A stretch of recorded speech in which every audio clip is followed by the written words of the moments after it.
The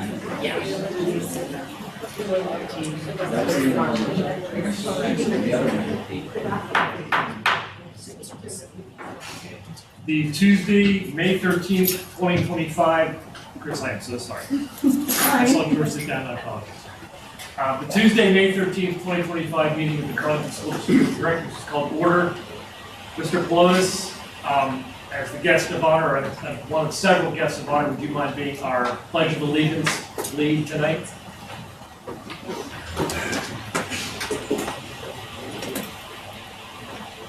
I pledge allegiance to the flag of the United States of America and to the republic for which it stands, one nation, under God, indivisible, with liberty and justice for all.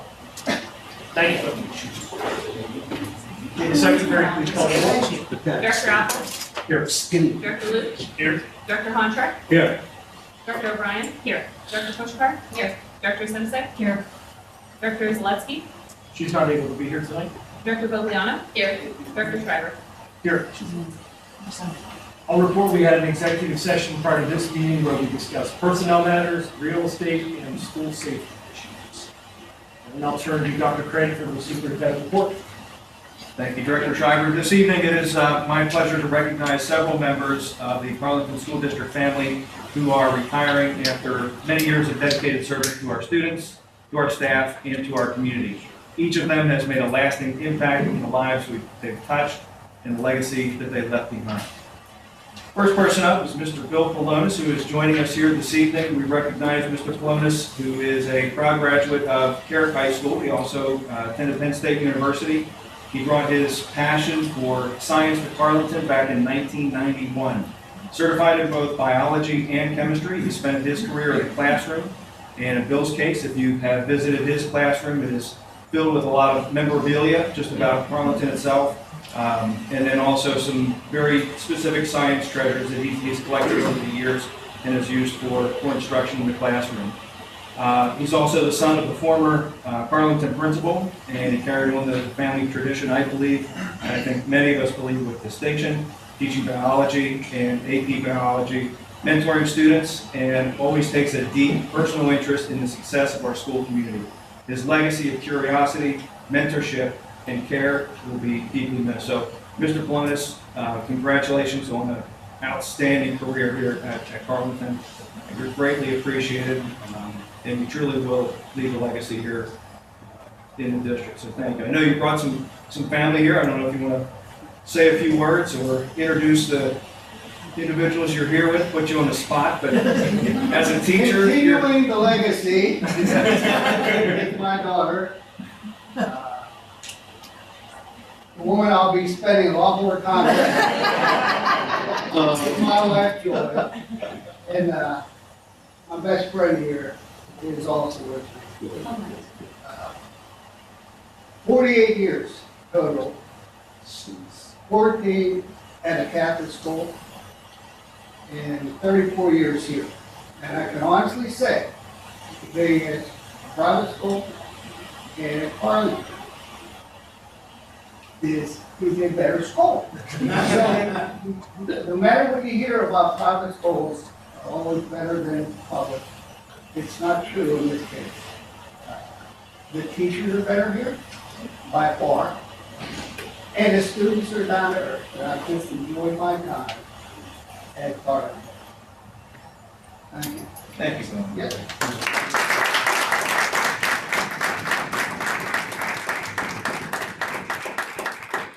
We do have several other members who were not able to join us. We also celebrate Mrs. Carson, who joined us in 2004 as a math teacher at Carleton. She's a graduate of Penn Trafford High School. She completed her undergraduate studies at Waynesburg College, earned her master's degree from Duquesne University as well. Her connection to Carleton began during her student teaching and grew stronger through the years. She pursued additional coursework at CCAC in mathematics, always seeking to find ways to support her growth in the area of mathematics to support her students. Her steady presence and community commitment to excellence have left a mark on our math department and the many years and the students that she has inspired. Also, Mr. Tim Pasco. We honor Mr. Pasco, Carleton alumnus, who returned to serve the district that helped shape him. After graduating from Edinburgh University and serving as a captain in the United States Army, he began his journey as a substitute and long-term substitute teacher, being hired as a social studies teacher here at Arlington back in 1994. For over 3 decades, he brought history to life and encouraged civic awareness among his students. His leadership in the classroom and dedication to the Arlington community will always be remembered and greatly appreciated. Also, we have Mrs. Noreen Kelly. Mrs. Kelly, another proud graduate of Arlington High School. She began her career after completing her student teaching at Grafton Elementary School. Since 1989, she has taught primarily at the 5th grade level, nurturing the growth of hundreds of students during her critical time of their development. Her connection to the district as a former student and devoted educator reflects her lifelong commitment to Arlington. Her warmth, her care, and impact will continue to resonate at Grafton Elementary School. We thank her for her experience. Zephy Carroll, we're also honoring Mrs. Carroll. She joined the district in 1993, brought with her a strong passion for literacy and enrichment. Graduate student of graduate of Cannon Macmillan and a holder of her master's degree from Duquesne University. She served as a variety of roles as a reading teacher and an after-school tutor in a variety of other capacities. Her efforts to strengthen students' literacy skills and support their individual learning needs reflect her deep dedication to educational equity. She leaves behind a legacy of service, advocacy, and academic excellence. We also have another individual, one of our maintenance team workers. We recognize Mr. Matt Conley, also graduate of Arlington High School. He served the district with dedication since 1993, whether working as a maintenance worker or a custodian or supporting the summer maintenance program or helping ensure that Friday night football games ran smoothly. He's been a reliable and knowledgeable presence in our building. His historical understanding of our facilities and commitment to our operations have been invaluable. We are grateful for his decades of service to the Arlington School District. So to each of our retirees, we thank them for their service. You have certainly left an indelible mark on the district. The number of students that you have had an impact on, and your colleagues as well, as far as your professional relationships that you've maintained over the years, is incredible and once again greatly appreciated. Mr. Plottis, I will bring you up since you're the only one here. Ask you to go through and just to shake hands with the board just for their congratulations. We also just have a very small token of appreciation for your service.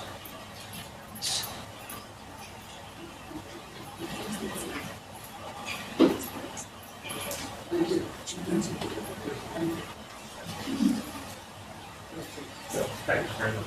Appreciate it. Yeah.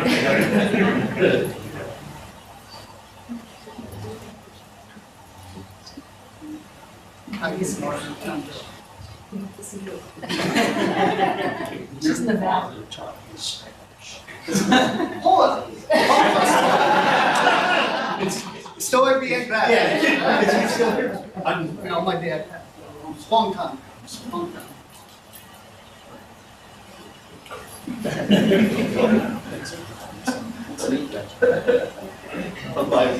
to see you. Yeah, you remember. Thank you. Very good. Thank you. Big round of applause.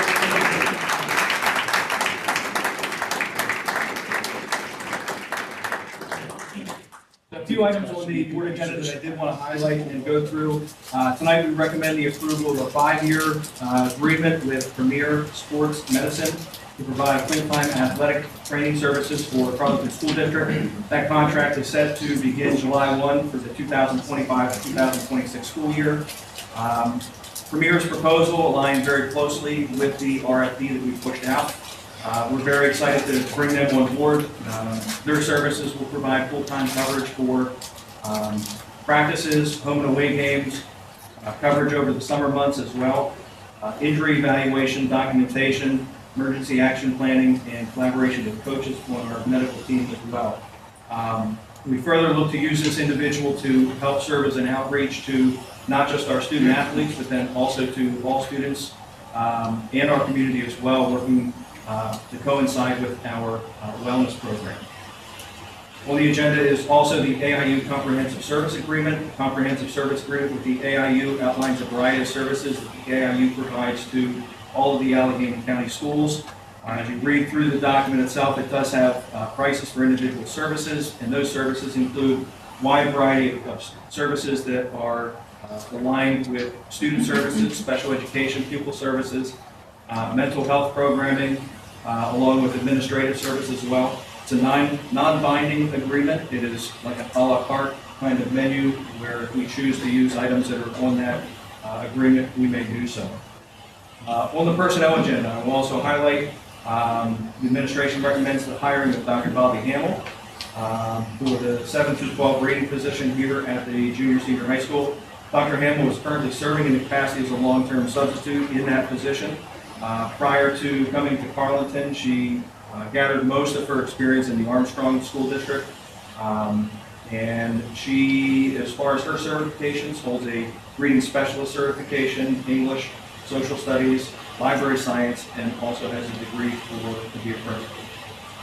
Non-agenda items, the Kennywood trip, and for Kennywood Day at Carleton is coming up on Friday, May the 23rd.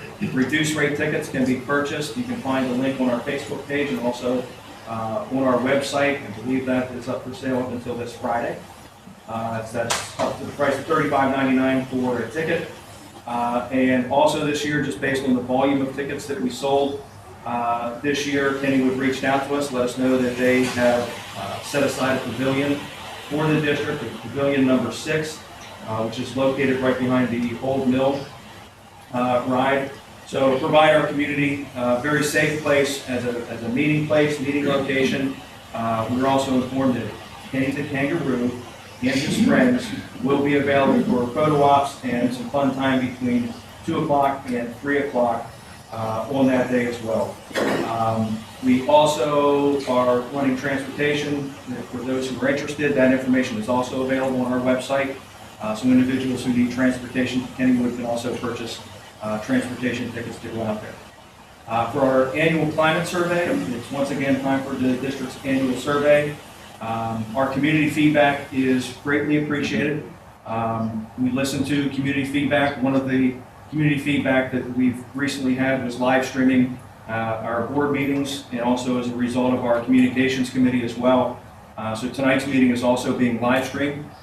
So I will remind you that everything that is shared here, very similar to being recorded, but now it's live, not necessarily interactive, but it does provide information and topics for members who are in the community at home can watch the live stream. So I will remind you there's a camera in the back, there's also a camera in the front, and when you look at the online version, you'll see the U shape up here, and then as you're sitting there eating food, it's also being live streamed and kind of shows up right in between the U here, so that as we give public comment or any type of feedback, that is all accessible. So the link for the survey was emailed out to all parents. We encourage individuals to complete that survey, generally designed for parents and guardians. Up to this point, we've had 96 elementary parents reply to that, and 105 elementary and 96 secondary. I believe that is more than what we have experienced in both years past. So we appreciate the feedback that the individuals have provided up to this point. We will again send out a reminder to individuals to complete that survey. Also joining us here tonight is Alicia Henry. It's my pleasure to welcome her. She represents our bonding from PNC. Alicia has a wealth of experience, over 2 decades of experience working with municipalities and also with school districts to help them understand bonding and purchasing. So as we take a look at the Carnegie renovation project and moving that forward, it's extremely important for the board to understand and to recognize not just the costs associated with the project, but then also the costs that are associated with the bonding and what that looks like moving forward. So Alicia, I invite you to share with the board your findings, and again, we appreciate you coming here and sharing your opinions. My pleasure, Dr. Pryor. Good evening, ladies and gentlemen of the school board administration. Where should I best stand? The podium's where I said last time, and I won't be facing hardly anyone, so. How many? You can move it if you want. I can? Yeah, it moves. It's on wheels. It is, oh, it's on wheels. Okay. Well, thank you for this opportunity to be here and to be helpful. I do want to be a partner in you getting the project done the way that you would like to get it done. And I understand where you are, and I want to be a partner in helping you get to where you want to go. I had a handout that I hope everyone has in front of them. Where I thought I would start is where things looked when I was last here. So that's page 1, just as a reminder, because I'm not sure how many people still had that handout. But when we left that meeting, we talked about doing a $20 million project size and capitalizing interest in a way that I could phase in the debt service over a nice, even multi-year plan. On the left-hand side, in the handout, is going to be the same format for every page. So for this first page, I'll go through this in great detail so that when we flip to the next page, it will just be a slightly different option. So the 2018 bonds that we have outstanding are the light gray box on the left-hand side, go out to 2030. The dark blue box is what the general obligation bond of 2025 would look like, funding a $20 million project and capitalizing interest, going out to a term of 30 years, which takes us to 2055. What we're allowed to do is wrap around your existing debt service. So if I could point your attention to the first column in the dark blue box, that's your principal. You'll see that the principal between fiscal year 38 and 39 jumps up after the 2018 bonds are paid off. So what I'm able to do with your bond issue is to take your existing debt you have outstanding, layer on the 2025, so then when you get to the light blue box, all of the debt service for the entire district is left after we get through that initial phasing period. What I want everyone to know that I maybe didn't make clear when I was last here, Keith and I have talked about this, I've added a footnote. Keith has been building your debt service budget in anticipation of this bond issue. So right now, your debt service budget you had built is $800,000 going into this fiscal year, having thoughts that this bond issue would have moved forward. So this is what things look like. You had 3 even years of $415,000 increases, of which the first one you had already accomplished. So you really only had the 2 additional increases to absorb. But the total budgetary impact of a $20 million project of $1,247,000. And the all-in true interest cost was just under 5%.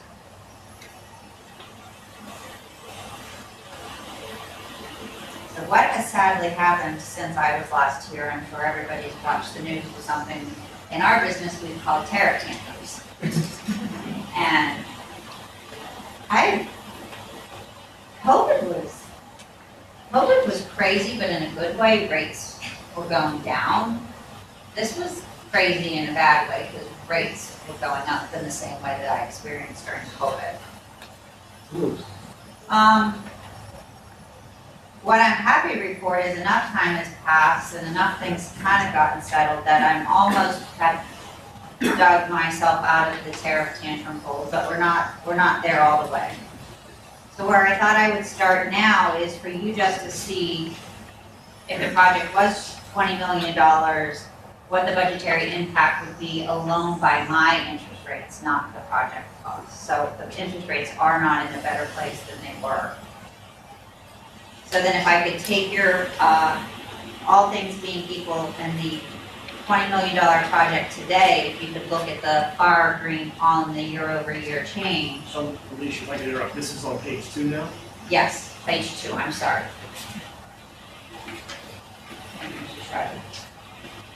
Page 2 is the exact same thing I just went over with you at today's interest rates. The budgetary impact has grown to $1,278,000, which is a $31,000 a year increase, year over year. So that, I think, would have been palatable. That would have been something that I would say if you are doing a $20 million bond issue, a $38,000 a year impact might be something that you could absorb.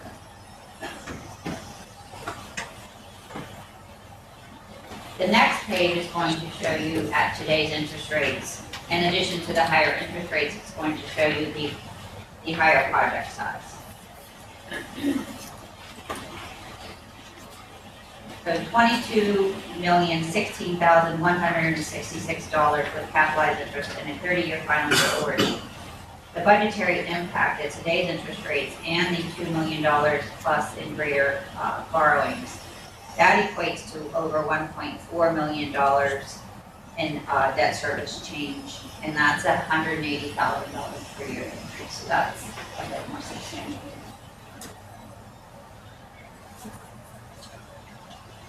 That's the higher interest rates and the higher project. Exactly. I'm still being conservative. If I could sell bonds today, the budgetary increase is probably $20,000 to $25,000 less, but I still think that's a substantial change from what I talked about a couple months ago. And then if I could take you to page 4, we had some discussions on what I could do to make the debt service more in line with what I had, given you as a target months ago. And even with stretching the bond issue out an additional 5 years to 35 years, I still am $90,000 a year over what I projected, stretching out the bond issue, and I would not issue bond.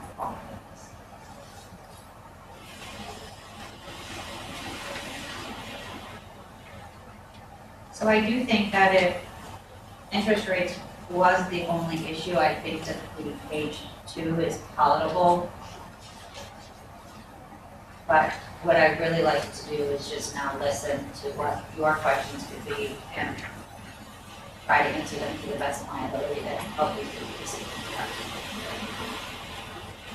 So if we, thanks for this. You're very welcome. Nice. So if, we were to say graded numbers of page 1 and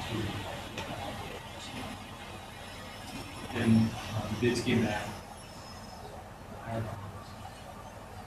Can you give me a ballpark figure about, we're looking at palatable figures, 1 and 2, higher interest rates,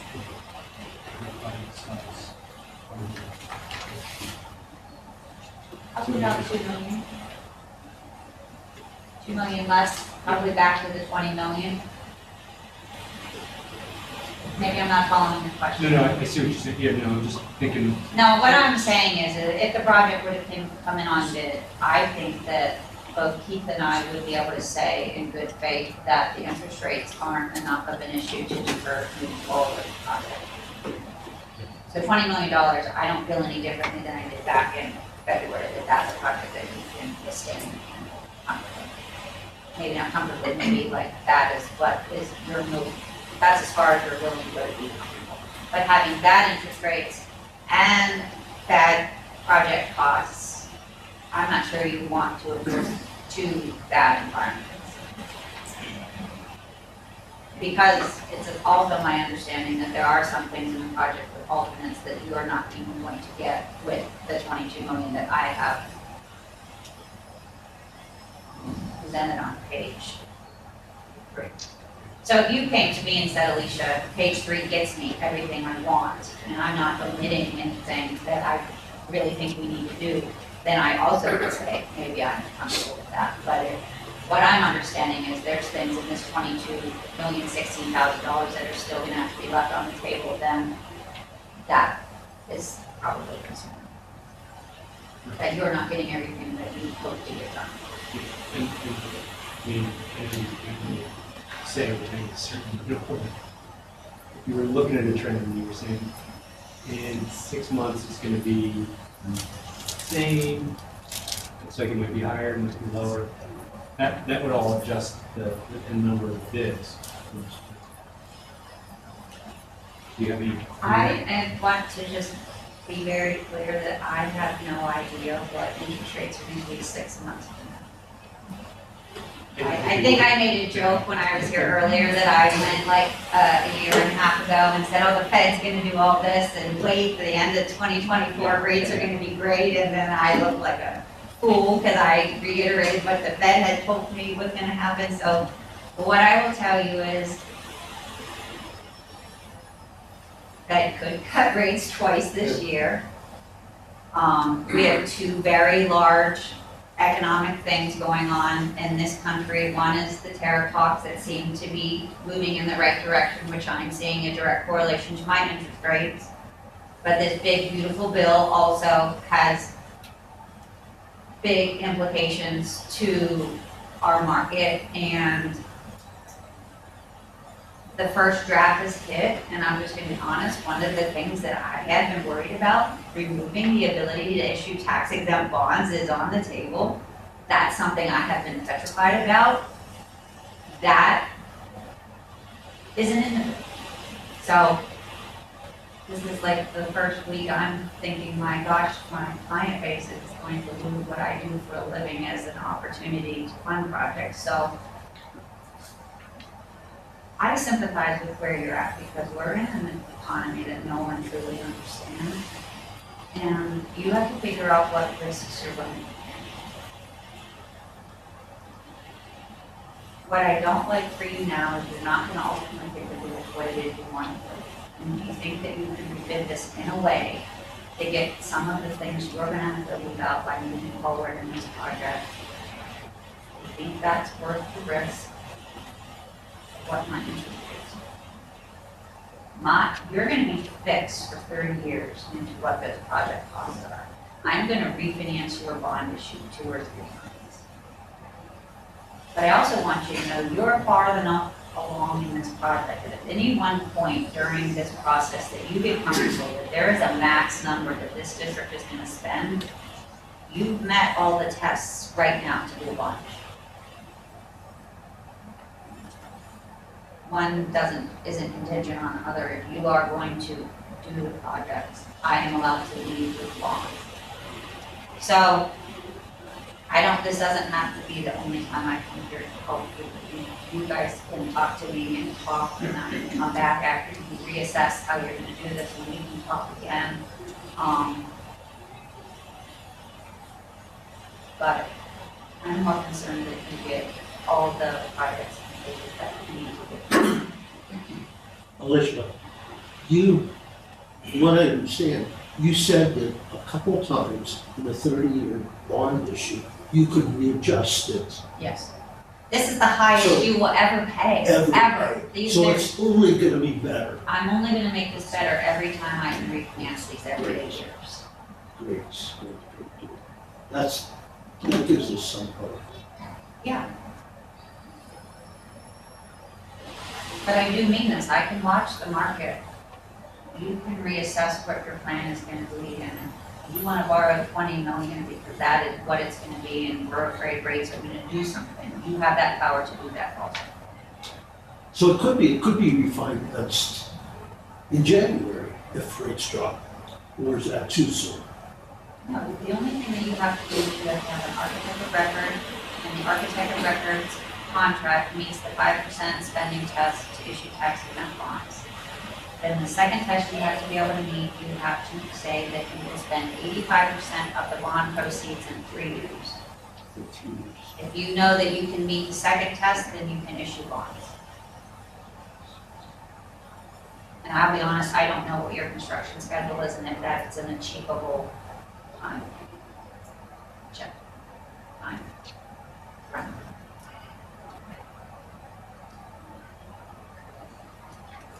And depending on how this goes, my recommendation on how to finance this could change.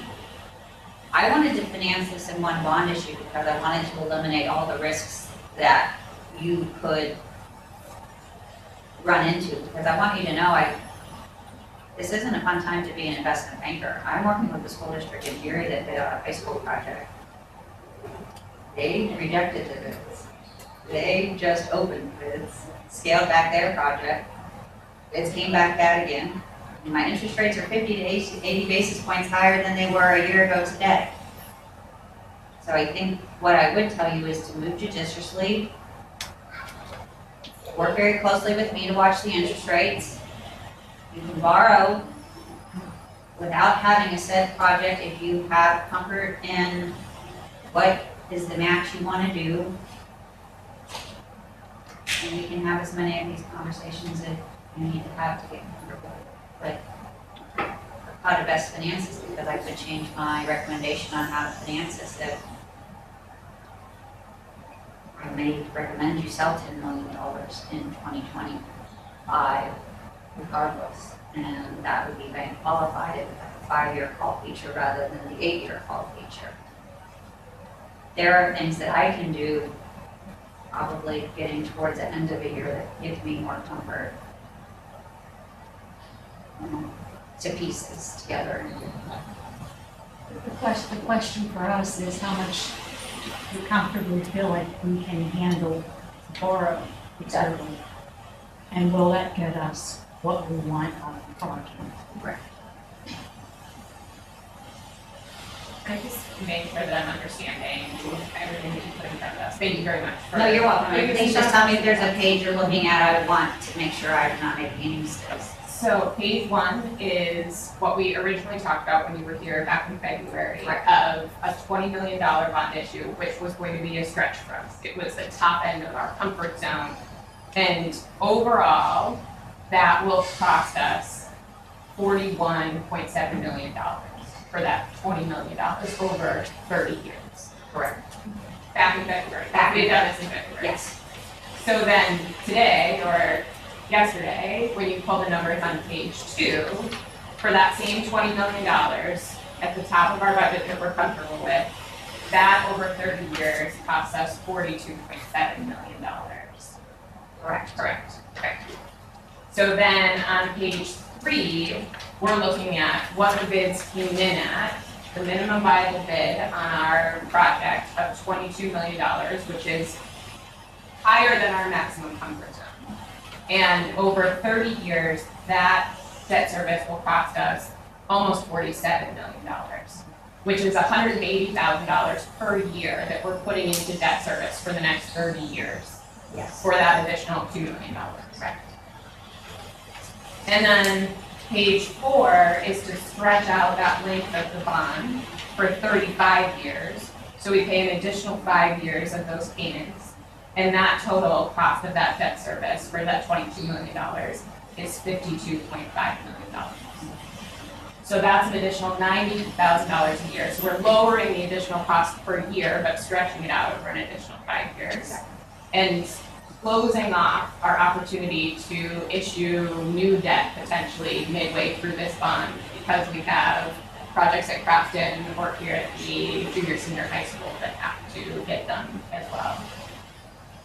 Limiting that option, potentially, not maybe closing it off, but limiting it. Not closing it off, but limiting and not allowing, like I'm wrapping around your debt now, you're taking that off the table for the foreseeable future, correct? Yes. Thank you For for, not the very, you nailed, everything you said was completely factual. so I want to, we have many public meetings with the board about this project and bid, since the bids have come through. I want to reiterate my personal disappointment that the bids came in where they came in. But I just do not think that the bids of $22 million are the financially responsible thing to do for this district, accepting those bids in this moment. And whereas your debt service has, the interest rate spiked and then came back down after the tariffs, which were announced 2 days before the bids came in. Those tariffs have now come back down. So in effect, we're kind of buying uncertainty if we lock in at that $22 million rate, where we're buying that market chaos, because now we don't know what light fixtures are going to cost, or what that actual cost will be for those electrical contractors and those. I'm just of the opinion it's not the right move. We need to do something. We need to continue this conversation publicly, but I'm not in favor of issuing a $22 million. I agree with you on that, because that $22 million isn't even going to get us everything we want. And there's still, there could be change orders don't usually take money off, they usually add to the project. And, we just don't know until we get in there how things might change not renovation or building. And perhaps if this was our only building, we would make the stretch and take that leap and say, well, we'll just, live through it. This is not our only building. And our other buildings are. It's they very exceed. difficult to hear. I'm so sorry. I don't, can anyone hear back here? So if we can Oh, speak thank up. Okay, sorry. Thank you, Michelle. Any other board members have thoughts? I'll echo my colleagues. If you had brought good news about interest rates, maybe you would have tantalized us to like, oh, well, maybe. But the double whammy of project costs that are higher and interest rates that are higher, it almost makes it easy to say, we didn't think we could afford it, now we definitely can't afford it. Let's go back to the drawing board. We know we have to do something there, we know we want to do something. Let's reimagine a project that has a scope that gets us most or all of what we need occasionally at a cost that we think we can afford with some breathing room, because there's still uncertainty that maybe we'll be less uncertain in 6 months, maybe we'll be more uncertain. I don't know if we're not uncertain. No, I, Sorry, just clarify. Yeah. I mean by, we didn't think we could. We didn't think we could. 2 years. Not the original. Correct. Yeah, not the original script, just to be clear. Correct. We budgeted for something we probably. Yes, Yeah. Exactly. no, I just think that there's a lot of things that'll happen probably while you're reworking the bid. And I think that Keith and I will stay in close contact, and I think there's a market that the district needs to know about, then I think I've dropped a lot of ideas of how I can be helpful to you. If a market that is much more favorable than what I'm showing you today becomes available, and we think there's a different plan, we should take it first. It is a pretend, as it applies to the bonds. I do think my bond issue could be better. But I think you'll hear about things on the news that will lend you to believe that I have to do better. Alicia, I imagine you and your colleagues are all projecting out when that period in the future will become more constant, you'll know more about things and be less chaotic. Are you beginning to place bets on, oh, in August, September, is that your? Yeah, Yes. September, I do believe the tariff talk 90 days, maybe April, May, June. And then I do think it's gonna take many months for the tax bill to get passed, and I think September is I don't know exactly when the tax cuts are gonna roll off, so I know there's some impetus to get this passed and be a fight, so those are the two biggies, the tariffs, those are no longer an issue, and then the tax bill getting passed, and what ramifications that is to inflation and Which does take some time off us, if we're looking at scope and Imagine what we might be able to do, having new visibility in interest rates in September, if we have scope done in August-ish, September, October, that seems like a little. So mine said that we had until June 3rd to accept the decline of bids. To your point, Chris, we held off from saying no a month ago. We thought, well, this is a big deal for us. Let's make sure we're talking to everybody, making sure we understand all of our options. And I think we're all, we agree with what our options are good, so we're going to pass. Is that there? August is a deadline for the debt ceiling. I think there's the weekly call for the debt hit for consideration that it won't send the right message to the country, but I can issue bonds while the federal government can't. So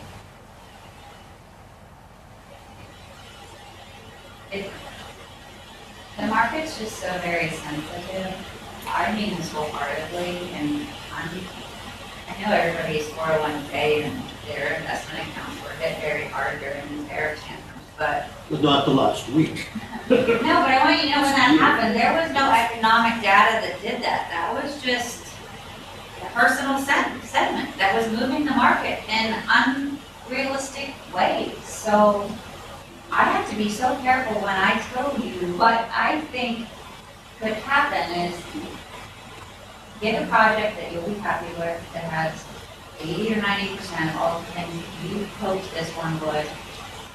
Let me do my job, which is to watch the interest rates, and then if I think I need to break this bond issue up, if I need to do something differently than what I first recommended, Keith and I will stay in very close contact, and as always, I promise I can come back here when you need.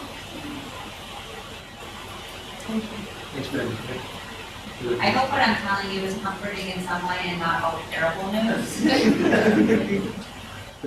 But I agree with what you're doing in resetting this process and getting into the specs, what it is you want to do, and I don't want to issue bonds in this market. I pulled every deal I was doing with people, and it took me till last week to get all the deals I had pulled the month of April. Because I have districts that have spent general fund dollars waiting to do a bond issue that they've done a reimbursement resolution. They're gonna close their fiscal year, and the bond issue is going to fund all of the money they used for the project. It would be terrible to close a financial year with that money not being in hand. So I had March 15 deadlines for 3 bond issues I have. So I have a lot of people that were happy just to get almost out of the tantrum hole. So I feel the better market is available to you guys and able to a better project to get. Marissa, thanks for taking this personally. I do, I genuinely want to help you get to where you're going, and I hope you're not leaving. Good luck with all your findings. Thank you. Thank you. Thanks for your help. Appreciate it. Very well. And what's our next step? Go back to the drawing board? Go back to drawing. And we have these formal people in here. We will need to put it on the board agenda for June 3rd, so that we reject the bids. That'll be an official notification to individuals who submit the bid. But we were below bids on the project. And what we do is we continue the relationship that we have with both Raw and Sorrow to re-examine the scope of the project, to take a look at what are the pieces that were extremely critical that we need to have in there. It also gives us an opportunity to reassess enrollment numbers as well and forecasting those out. Landscape has also changed in the past year and a half in regard to some aspects, which could have an impact on the project as well. So I think it's realigning our mission with both Raw and Sorrow. I think we're all pretty well committed, like we need to do something. Correct. We want to get something. Christie, I'm just going to reiterate for folks who may not have been here that our experts at Lucero, our construction manager, as well as our experts at Draw, our architect, and now our experts at PNC Bank have all told us this is not the right time for this project. So in listening to the experts, I think we need to do something. We need to go back to the drawing board, but accepting the bid for $22 million is not the right financial decision. And this is what we will begin discussing with we're now going to have a committee meeting, correct, in June. We'll have a work session in June, and hopefully what we can do is engage with those two groups Sure. and come to the work session with a little bit more information on how to move forward within the time frame of shooting sometime in the fall. Right. To rebid. so Chris, that was to your point about what's next. The May 27th meeting, it was on our agenda to say that we're not going to have it, but we're going to move it into June and make it a work session around the building project. That'll be a lot of work before that, with drawings are. That concludes the superintendent report. Good news. Any board member have any follow-up questions on any of that?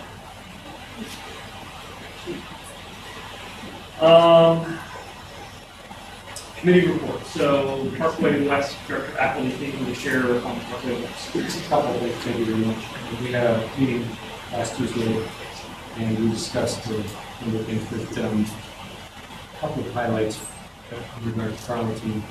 The third quarter directors list, which is on roll, and we have 19 students from Arlington in that list. So congrats to them. In a number of different programs as well. And then also, one of the big improvements was the Parkway is this summer camp where rising sixth graders, so kids are in fifth grade now, and go through 2 days Parkway, on each of those days experience a different program, lunch, and it's a popular thing. Right now, the signups are almost 200 students from the 12 sending districts, but they try to keep the number manageable, which is around 300. So if anybody is with a student of that age, curious about the opportunity to have Parkway, sooner the better. You can still sign up until the summer camp, which is June 17th and 18th, but I think, the sooner you can make your mind up, the better. There's a nominal fee, I believe it's around $10 to do the camp, but it's worth it. That's all. Just one point of clarity on that, it's for 6th, 7th, and 8th graders, not just I'm rising. sorry, right, yeah, so you have to at least be a rising sixth grader. You can also be 7th and 8th grader. Because the students are preparing anything. Thanks. Director Hunt Bashar, do you have any updates for us on Yeah, thank you, Pathfinder? First of all, this month's meeting will be tomorrow. But this is from last month. We've got a grant. It's Women for a Healthy Environment. You're going to do our radon testing. The problem is, the tricky point is, they'll do the testing, they'll pay for the testing, but none of the remediation. So it's almost like walking into a dark room and we're like, what are we going to find? So it's going to be a tough decision for us to make. In our investments, and this is something for you folks to learn, watch your investments. In 21 and 22, on all of our hundreds of thousands of dollars of investment, we made $400. I became treasurer in 24. This year, we're making $27,000 just here on our investments. So watch your investments and switch. Is Alicia still here? Because we've been playing PNC off to Citizens and even the Ukrainian Credit Union in Crimea. Principal's reports in attendance. Our attendance is for Bethel Park, we have 10 kids, CV 9 kids, Mount Lebanon 9 kids, Upper St. Clair 4, Carleton has 4 at Pathfinder. These are from the Georgia. But we have a total of 86 kids, and graduation is on June the 4th at 10 a.m. If you're free, please come. That's it. Great, thanks. Thank you. For Shabs, I believe Director Zaleski is not able to be here tonight, so any updates? No report from Chef. Legislative PSBA, Director Lubliano. Just two things. Today was PSBA Advocacy Day in Harrisburg, so I wasn't able to be there, but I reached out to the state reps and state senators in our area. They said that there was a significant amount of participation, so that's good. They're just basically voicing their concerns to elected officials about public education across the Commonwealth. And then the other thing is for board members, you should have received a PSBA membership survey in your email, so they're asking if you can take it. It's only 7 to 10 minutes, and then it just providing your feedback on their services and the resources that PSBA provides. So they're just asking you to do that, and that's all I have. Thanks. What are the hot button issues you think for like the legislative? Yeah, charter school funding, Yes. and just funding for equitable funding for all districts across the Commonwealth, because there is a fight between, they usually say there's like an east versus west type fight, because Pennsylvania is obviously so large. A lot of times Philadelphia schools get a lot more attention than Western PA schools do. So basically just trying to make sure that all schools really do have the funding that we need. So it's gonna be an ongoing debate, and they probably will be passing the budget by the June 30th deadline, hoping for July at some point though. So Jessica, you're saying the kids in Philadelphia, or Philadelphia County, are not getting the same attention as Allegheny County kids, which is our He's kids, saying the Vice other- the versa. other way and around. vice versa. Yeah, there's a lot of leadership in legislature that's from Philadelphia and out east in that area, so a lot of times the west is forgotten a little bit, so they're just trying to figure that out. It helps that Kim Bourne, the Senate President Pro Tem, is from Western Pennsylvania though, so, and Joe Biden. Politics though.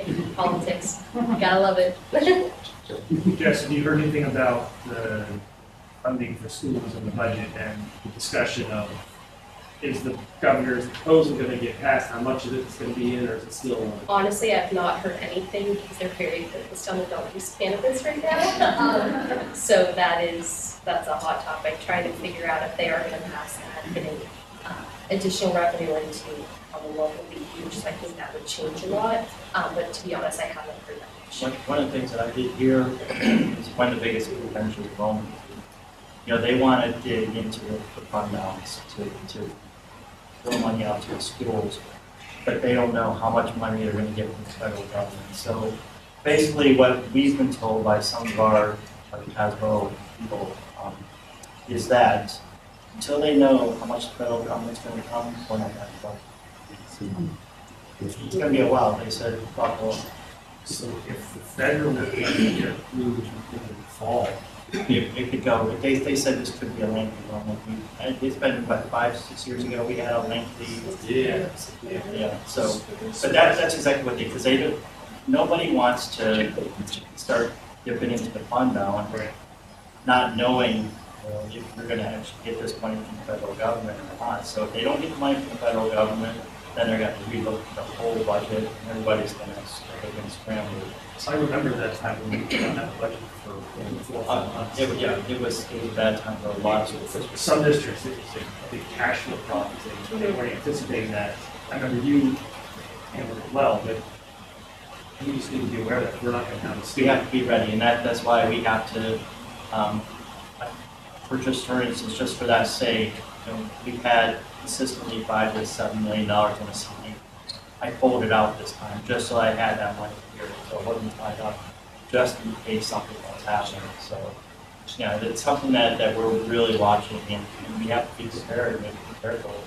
But you're saying we are prepared for that. Yeah, that's the reason why I Thank you. brought that money back in, just so that, you know, we don't have to pay any penalties if I had to break a CD, or, you know, we won't have to go out for a loan because our money's tied up, so, right now we do. Given that one of the big things in the federal bill that was released is going to be the offsets of Medicaid the cuts they're going to propose to do in Medicaid are going to be shifting entirely giant chunks of it over to the states. So if those get offloaded to the states, there comes a lot of money out of the state budget that's going to go to things that didn't have to go to it before. Exactly, and that's So- why they said this could be a long battle.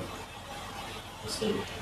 So we're watching it, and, the Pennsylvania Defense Association, school business officials, they have people on the, at the Capitol every day, you know, fighting on behalf of the school districts, but it gets back to that same situation, we just all have to lobby them and representatives and just tell them, you know, the effects, especially smaller schools. But to your point, we can't rely on either the state or we guys at this point, so you're taking proactive steps. We're doing to right, really make sure that we're Absolutely. solid. Absolutely. Yes, thank you. Foundation liaison, Dr. Simpson. Last time we were together was for Taste of Arlington, so we haven't met, but you wanted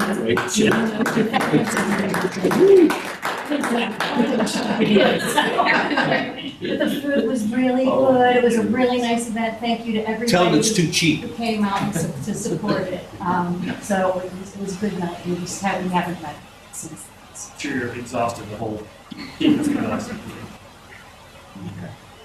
Any questions about any committee reports? Congrats to Parkway for winning one of the awards. Yeah. Yeah. And the other one was Leo Leo Grotto. Grotto. All right, students, we have updates from your teams. Hello, my name is Rose Henfield, and I'm a student of the University class. My name is Mateo, and I'm a student at the senior class, and I'm honored to have the opportunity to highlight some of the fun things students at Carleton do, besides the boring stuff they do. So some of the old business is one of the things, SAT prep classes were held on the Saturday. But now the SAT was held at 8 a.m. on Saturday, and they're fine. They're all available. But students arrive very early and have their IDs, and they were very quick to pass. And there was a lot of new faces and a lot of students from different school districts. And now they're taken. Results will come out soon, and I believe the next day is sometime in early June, if students are excited. An update has been relayed about the winner of the free prom ticket that was being raffled. The winner is one very special Gabriel Aldridge, the junior here at Carleton. I know a couple of the teachers here have had very good and bad experiences with him. Additionally, with prom, multiple students of the prom committee were able to carpool down to the Renaissance Hotel, the venue where the prom would take place. And the committee went to scope the venue out and to plan where and how they wanted to decorate the place, since the theme is Hollywood Glam. The committee is hopeful that the decorations will match the theme and make everyone feel like they are truly in Hollywood. And also, Teacher Appreciation Week was the week of May 5th, 2009. And students showed their appreciation by giving gifts, cards, or just simply laying a message that they appreciate them. And well, we now see that they are excited to actually go to the teacher with their appreciation. Great teachers appreciate them. And also on April 27th, Carleton's Best Place Club came together to join that morning to do a Best Grades Walk. And it was held downtown. It's for Best Grades Association, and they called it the Friendship Walk. And this walk was at MLC, and everyone met there. Several clubs, Best Grades clubs from different school districts, and to protect their team spirit, country shoes, and fundraising spirit. It was a beautiful day out, and there was over 1,200 walkers, volunteers, and sponsors. And some of the sponsors was Giant Eagle, Lamar, the next year band, Western, also on Wednesday, May 7th, students of the CHS Best Grades will actually plant flowers outside, just to give the school's exterior vibrant flash. And now that the weather's been nice for all to the vibrant. The National Honor Society did their annual NHS flower planting trip by the Fort Pitt Tunnel. Every year we go on a field trip downtown to help plant flowers to make the entrance to the Fort Pitt Tunnel look a bit lively and colorful. There's many different plants and flowers, and once they bloom, they are very compelling. Some students help create holes for where the flowers should go, and others planted, and others mulched. And the students left the school around 9:15 and returned around 1 to have pizza after their hard day of work, and we did not return to class. Most students who have attended it do it primarily for fun because they enjoy the day of planting, but they do enjoy to get the additional service hours. Those who have not yet met their service hours for the year are able to gain many hours from attending it, and it helps them a good bit. Also, students in Mrs. Violenz's art class went on a field trip both the 5th and 6th of May. They did yet again another mural painting. The mural idea was done by Amanda Lynn, but Amanda Lynn, not Amanda Lynn, a Pittsburgh mural artist. Amanda designed it and helped students paint it as well. It is located in Carnegie, and students from the elementary schools were chosen to also attend.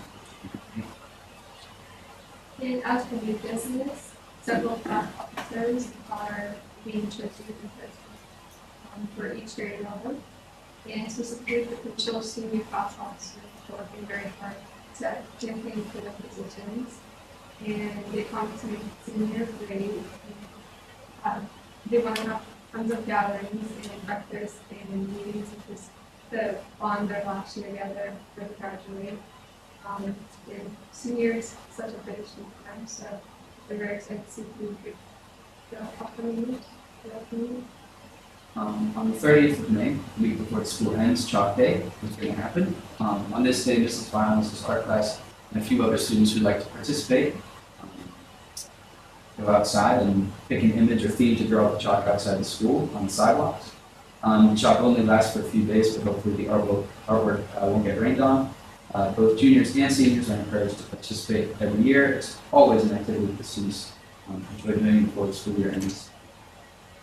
And as for the marathon mural that was done by students that were ready, it's by Mrs. Art Class at Carnegie Park after the beginning of the year.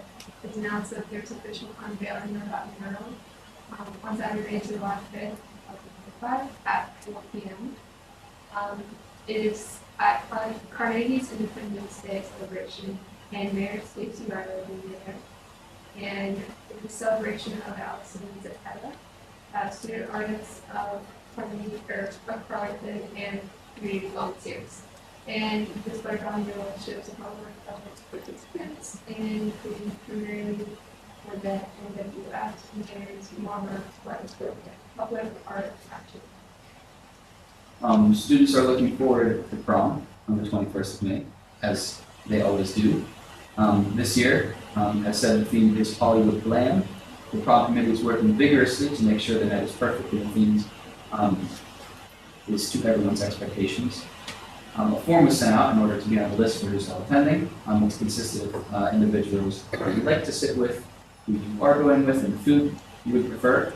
There's a lot of dishes. There's mashed potatoes, there's steak, and there's chicken parm, and the vegetables, and the salad, and several drinks will be provided too, non-alcoholic, which is a good one.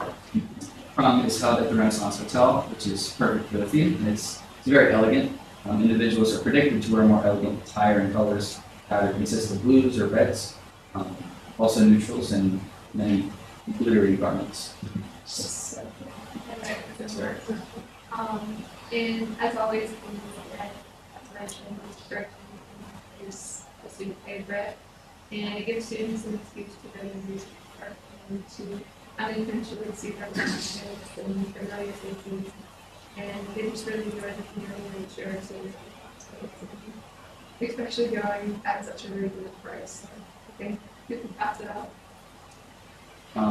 Next topic is a bit close to home to me in a good way. The school musical was a great success, selling over 1,000 tickets, which is great. People did not predict that. It's a new show. It is odd, to say the least. The Little Mermaid is one that a lot of kids like to go to, and that's normally where our money comes from. Just to say, that's where our money comes from. But, 1,000 tickets is just about as much as we sold for the Little Mermaid, which is great. And in the last couple of weeks, the Gene Kelly Awards recognized our musical's outstanding performances and nominated all 5 of our lead roles for outstanding Carlton's never had this many roles nominated for the Kellys. Brian Holderbaum, Jace Kohler, Jocelyn Griffin, Eva Milliner, and Anna Taylor Craswell were chosen. Mr. Koza, here are the stats. 34 schools participated in these awards. In those 34 schools, over 1,700 students were on stage performing. Over 2,000 were in crew and technical execution, but 1,700 students plus performed on stage. And out of those 1,700, only 270 roles were eligible to be nominated. And only 60 of those 270 were nominated, and 5 of them represented Carleton School.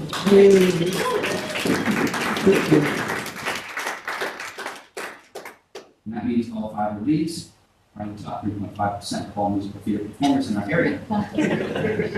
Talk about character. In addition, there are 9 other categories that do not have to do with individual performance. Carleton did get nominated for Outstanding Costume Design. through and technical execution, dance ensemble, lighting design, and scenic design.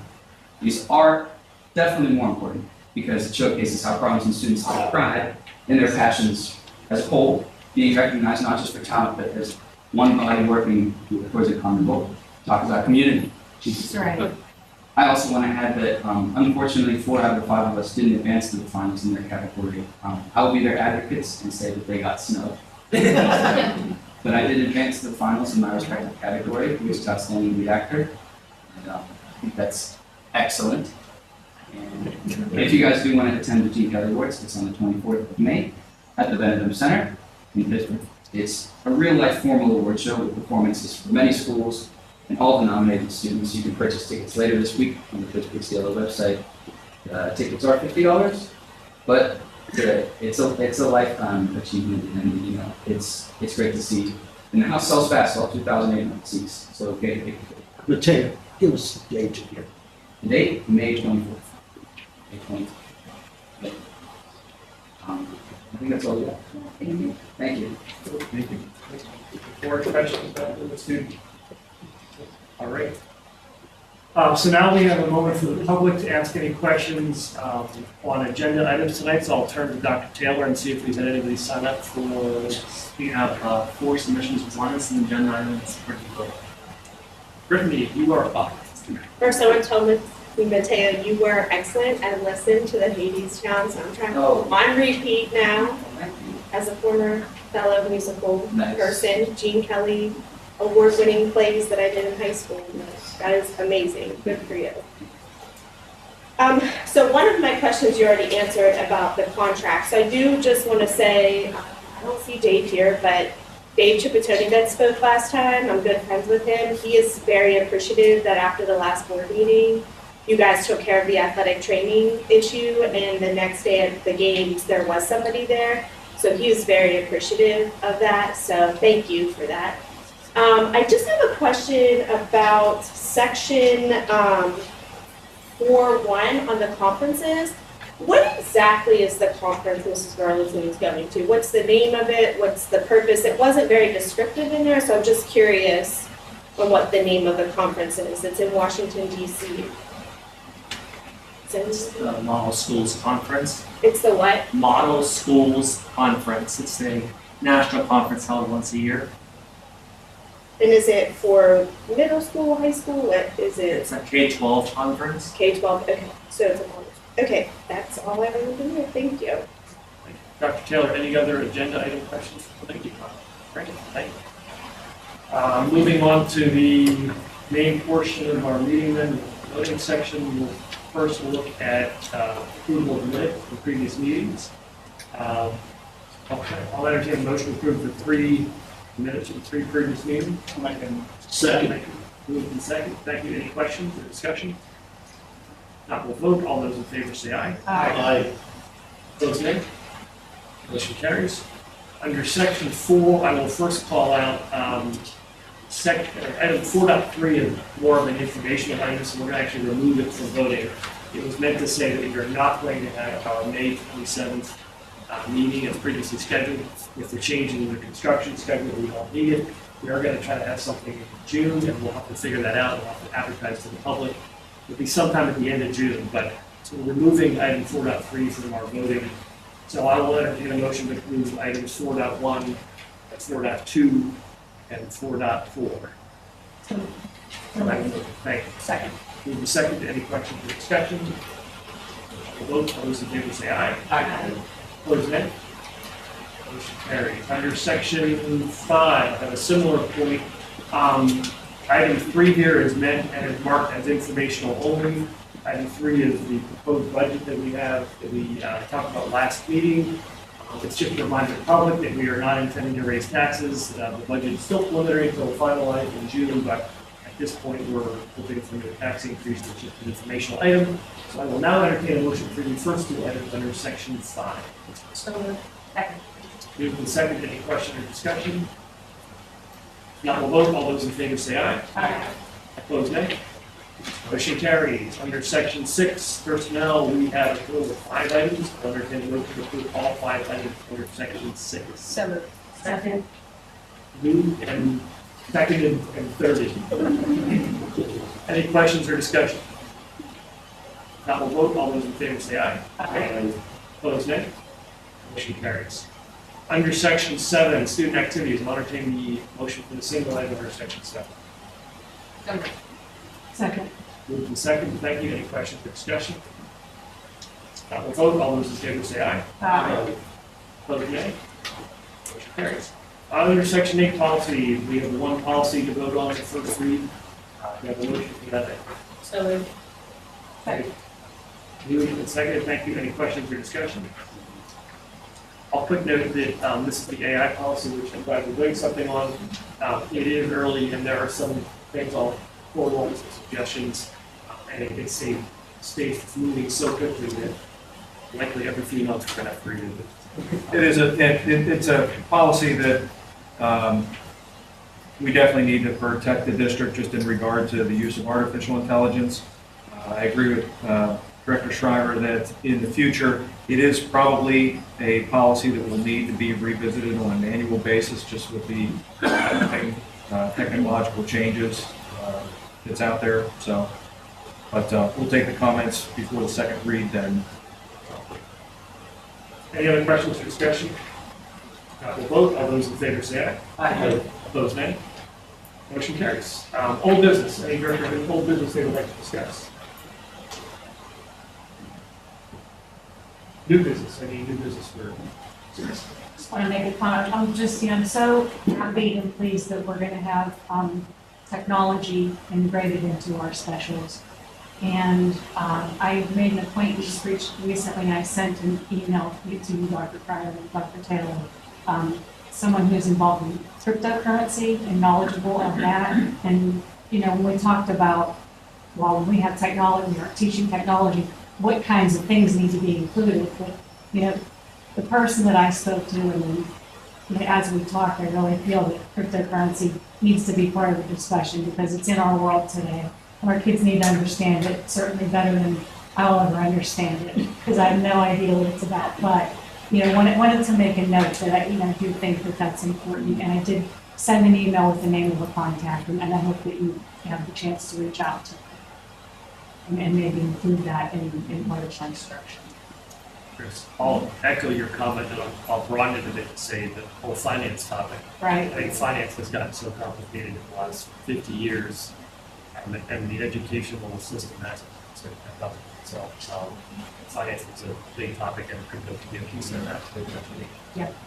I know we think baby steps. We have some stuff now that we did 5 years ago. Great. I think maybe there's room for advancement there as well. Any other new business steps? If not, open forum questions. Dr. Taylor, do we have any open questions for the audience? We do. We first join us, Brittany Phillip. Brittany, back up. So I just have a couple. The first is related to the climate survey. So I'm not sure if you guys intended it to go out on a Friday night at 6 o'clock, but a lot of people probably missed it because we got the call at that on a Friday night at 6 and the email went out late on a Friday. So I think a lot of people miss it because I didn't answer the phone call. It went to my voicemail. So when we're sending things out, maybe looking at timing. But I saw in there that I can get a copy of the climate survey that that James will be getting, but I have to go to the school. But I work 7 a.m. to don't get home until about 5:30. So is it possible to get an email to me? I know Dr. Carter emailed you and Dr. Frenzik about it, but I didn't get it yet. So I think we have a copy here tonight. You can take a look at of the kids one. Okay, yeah, I would like to see that one. If not, can I get it? Is there email copy or? we have a Oh, perfect. Okay. And then also, some of the questions weren't very helpful. I mean, they didn't pertain. A lot of them didn't pertain to me. There's a lot of busing questions, and so when making the survey, and they were all very spread out through the survey. So I just, when looking at that, some people may not have looked at a couple of the questions and realized oh, it's about transportation and not done it. So just throwing it out there. The other thing is in regards to PSSA testing. So I was at the mental health fair last week, so I wasn't able to be at the meeting. And I noticed on the cafeteria and on the gymnasium doors that that's where PSSA testing was being done. To me, those aren't very good environments to do testing. I'm not sure if you brought desks in or how the testing was done in those areas, because there aren't desks there. But that doesn't seem like a good environment for test taking for students. I know I listened to her presentation tonight, but I just want to keep bringing up, like, I know you guys are trying hard and I agree with what they say, but the spacing issue is a huge thing at that Carnegie Elementary, and for students to have to take tests in the gym or the cafeteria, that's not, how did they take those tests? Did you bring desks in? Were there tables? Brittany, it might be helpful, since you weren't able to be here. Dr. Taylor had provided a brief description at that meeting where he described, because of the state regulations for how we administer the tests, we had more groups of students and we had rooms available. So I think we were forced into that. Perhaps Dr. Taylor, you can reiterate that. We have, in Carnegie, there's, in K-6 alone, your regular classroom sizes, there's 23 classrooms, plus there's the art room and a couple ESL classrooms and special ed. But we had 43 groups testing that had to have 43 people proctoring, and we just don't have enough space. So that's why we had to have the remote days. We don't like the remote days for K-2. We don't want to do them. We looked at a lot of different options. There's just not enough space and staff to do it. Wait, did you bring desks in? I'm just trying to figure out how those. They all had tables or desks, yes. Tables or desks, okay. And then my second, because a couple of people weren't able to come, they asked me to just, again, relay the concerns with the remote days. It was extremely difficult. It's with it, especially the kids that are in special ed, the routines were really thrown off. And so like it was a struggle, and having paperwork to do is really difficult. So I know you guys are thinking of ways in that. Maybe going back to the 2-hour delay schedule might be a little bit more beneficial to help families out. Just throwing it out there. I told them I would say that to you. Dr. Taylor, it's April Hawk. I also just had a question sort of similar to the climate survey. I was wondering if you could share some insight into how it's designed, how it's prepared, and if there might be an opportunity to the community, families, be able to provide some input to refine that instrument before it goes out. And we've Brittany touched on some of, if it wasn't not applicable for busing.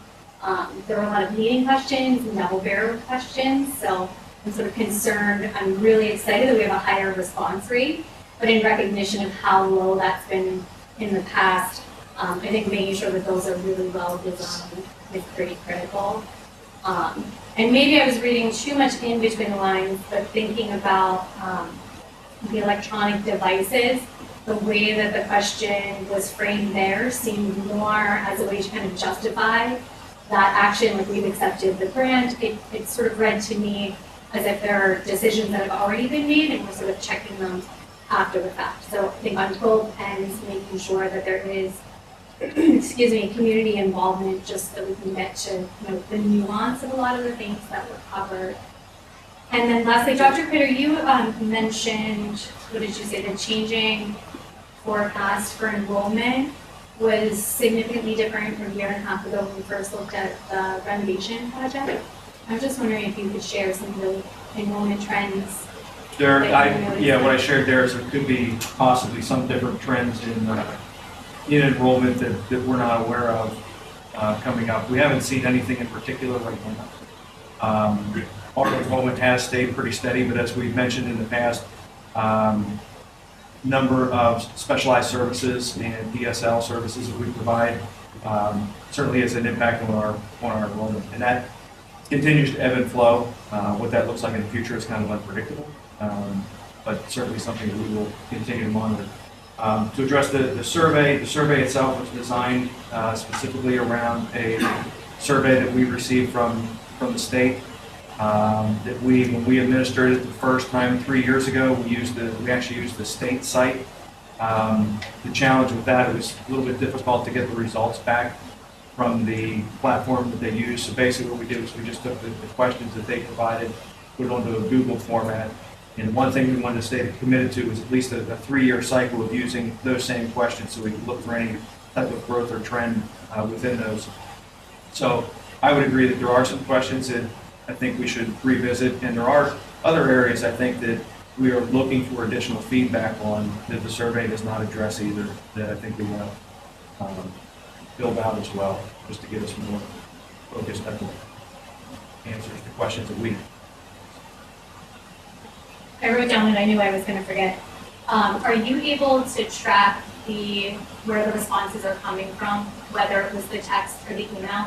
So I think for many of us, they're trying to figure out communication with folks in the district. It would be really nice to share that time. Don't believe on a Google survey we can track that. I know that we can track hits to our website, whether or not they come from Facebook or from Twitter or from a text message as far as the link. But I don't believe we have any tracking mechanism that comes off of what type of device we're using. I don't know if you know that we have any of that capability. Well, I think we can see if they would fit, but if they would take it or open it and close it. Yeah. Given that this is the third survey in a 3-year cycle, we can look at that for next year, just add that question of how are you taking the survey? Or how do you prefer, what are your preferences?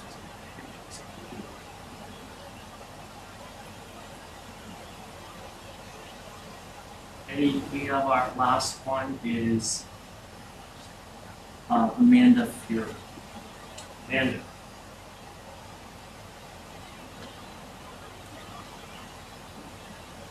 Did Amanda say what she wanted, or? Should we talk about ESSA days off? Okay, and sort of covered, or maybe that was, maybe you were speaking. I don't know who Amanda is. Gotcha. It was for Carnegie families. And Any board member have any questions for open forum? Then I'll entertain a motion to adjourn the meeting. Jim, we should remember that this tag team is going to change this coming. Yes, that's a question. This is One more meeting, right? We have one more meeting. Is it the gym? What day is it? June 3rd. June 3rd. Oh, great. Okay, good. So we can make. That's right. We'll see you again. Okay. Dialed in. Yeah, thank you. But thank you both. It's been a great year. Like, this was a first-year experiment, and Yeah. I hope you found some enjoyment and benefit from it.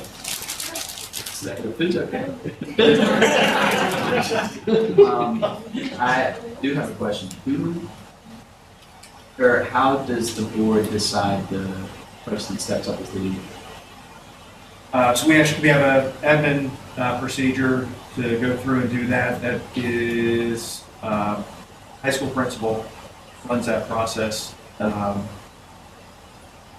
go through and find replacements. But the way we have it written is that the junior rep goes on to the senior rep. Provided they're still interested. And so really we look for a junior rep, so we have that consistency going through year after year. Rose, you're willing to come back next year? You're good. Good. Any other open forum questions? I think we have a motion on the table to adjourn the meeting. Second. Appleby. All those in favor? Don't think. We can do a second. Okay. Got it? All those- I said yes. Okay. All those in favor say aye. Aye. Opposed, nay? We are adjourned.